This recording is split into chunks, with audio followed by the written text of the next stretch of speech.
So this is a supplemental release to some goats we released around 2010 on the Warm Springs, and they've kind of been working a little bit south, spreading out naturally. So we decided to put some up here. I thought this would be a good spot to kind of add to.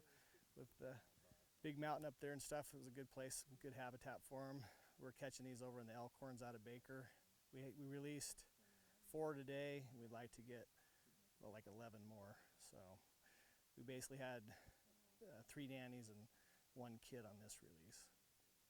It was real important to us to try to keep the pair together, the kid and the nanny. So we kind of had a release sequence to where we would release the nanny, and then we had the kid out to kind of watch what's going on and see which way they're heading, and then we released the nanny, and that kid could see which way to go, and then we released the mother and then released the kid right after that, and they exited as a pair. When they left, everything looked pretty good, and then we released the final one to kind of pick it up if it straggled off.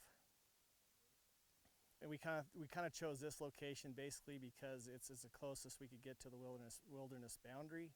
And so to get them as close as we could and get them going in the right direction to some habitat that's good for them, that there's already some goats that have moved into. The last survey we did in here was last summer, and at that time we estimated the population at around 100 goats. So the survivability is pretty good. The goats are looking good, looking healthy, so it's been a real success so far.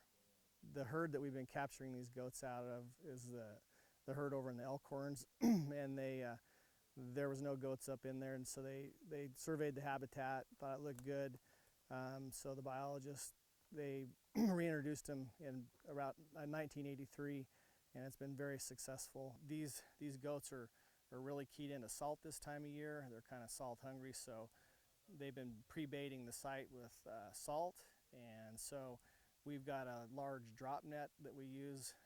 Once the goats get under there and we get the makeup of the group that we want, we got a guy sitting up in the trees with a trigger button and some observers, and they'll kind of tell them that they're coming in, and then they'll tell them when to push the trigger.